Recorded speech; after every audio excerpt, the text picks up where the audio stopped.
What is up, guys? So this is going to be my review for Black Lightning Season 1, Episode 3, titled Lawanda Book of Burial, or Lawanda the Book of Burial. And by the way, that title makes zero sense, because this episode didn't really have anything to do with Lawanda.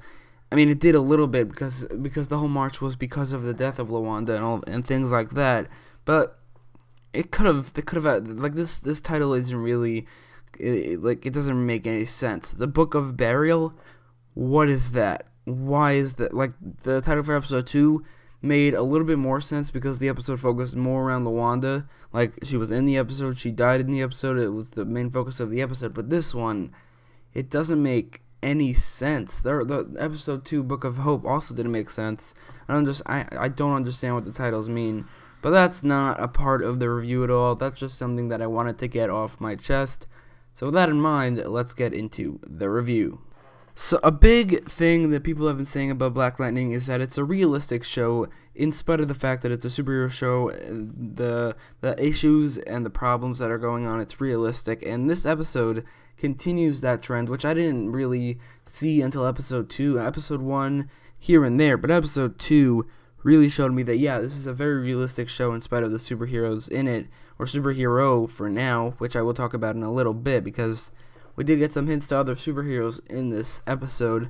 But this episode did actually flesh out more of that realistic take this show is going with the actual city, and with Freeland coming together with the 100 versus 100 Freeland people, I guess.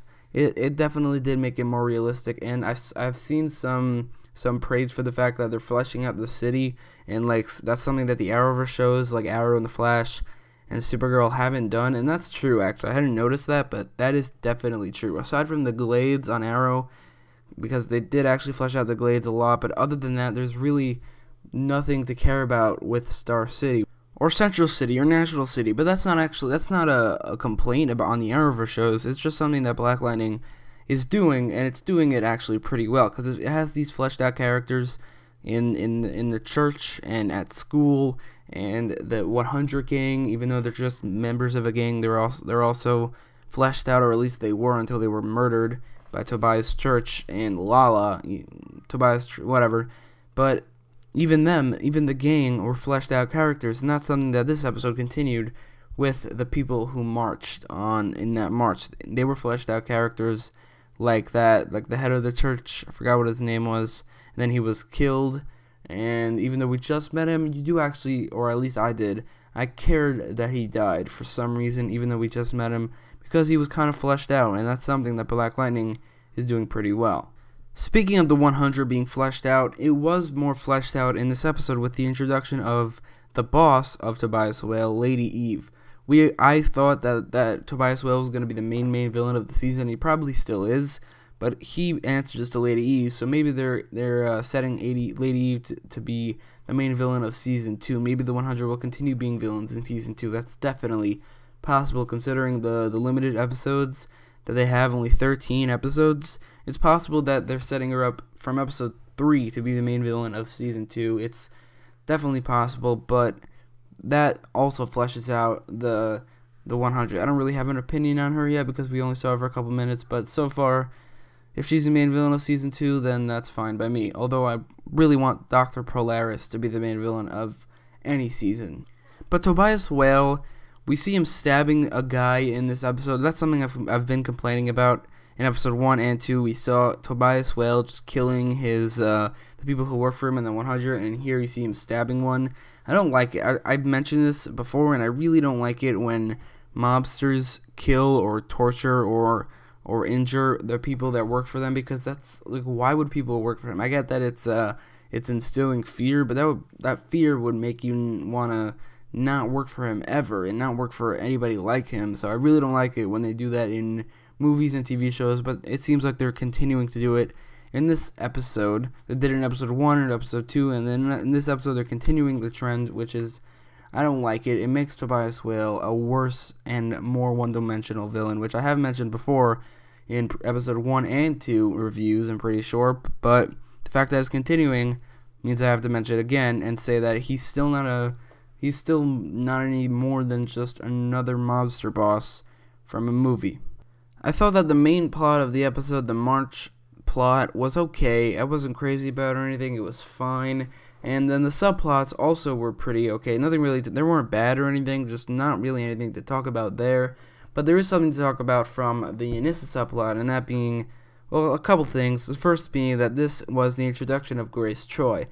Grace Choi is half Amazon in the she's a comic book character, she's half Amazon, and she is Anissa's girlfriend in the comics, so that's comic book accurate, and they're setting that up for this season, and I'm betting that she's going to join Team Black Lightning, and it's going to be like Black Lightning, Thunder, her, Grace Choi, and then later Lightning, I'm guessing.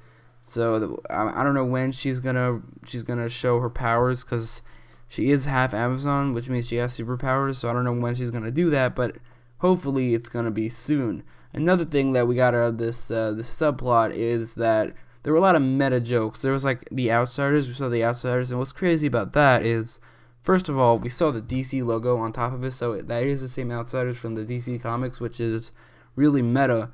And even more meta than that is that Black Lightning is one of the main characters on the Outsiders. And so is Grace Choi, so it's a very meta joke. It wasn't really a joke, though, they just mentioned the Outsiders, and it's a good thing that none of the recognizable DC characters, or even Black Lightning himself, were on that cover. It was really, really like F-list minor characters that I've never even seen or heard of. Like if Batman was there on that cover, because Batman is one of the members of the Outsiders, he's the founder of the Outsiders, so if he was there on that cover, that would be insane, and that would make it impossible for Batman to ever appear as a character on this show. And if this show is connected to the Arrowverse, which I actually think it is, then that would be a little weird too. But that's a cool meta joke that they made. Another thing is that they mentioned Supergirl. This could mean one of two things. Either Supergirl is a DC character, is a comic book character in this universe along with the Outsiders, or it means that Supergirl is a person in real life on this show, in this universe, and Black Lightning is set on Earth 38. I will go into depth with this in a separate video that I'm planning to make titled "Is Black Lightning on Supergirl's Earth?" I will make that either this Sunday or Monday whenever I have no other trailer breakdowns or episode reviews to do. But this does raise a question, and this does point to the fact that either Supergirl is a comic book character, which would be pretty insane, or she's a real person in this universe. But in conclusion, I thought this episode was okay. It wasn't as good as episode 2 or 3. It was a little boring. Again, there was no action there were no fight scenes, but again, that's not the main reason it was boring. The main reason it was boring was because, I don't know why. I actually don't know why. It was just a boring episode. It wasn't that great. I think that the main storyline of the March wasn't the best. Like, it did flesh out the city a lot, which is a good thing, but it doesn't save it from being bad or anything. And again, it's not bad, it's just not great either. And neither are the subplots. Like, again, they're not bad. Nothing in this episode is bad other than Tobias Whale stabbing that guy. Everything is okay, and that's basically this episode in general, except for the Outsider Supergirl references and also Grace Choi appearing. I didn't really get much out of this episode, which is why I'll give it a 7.5 out of 10. But let me know what you thought about the episode in the comments down below, and don't forget to like, share, and subscribe. Thanks for watching.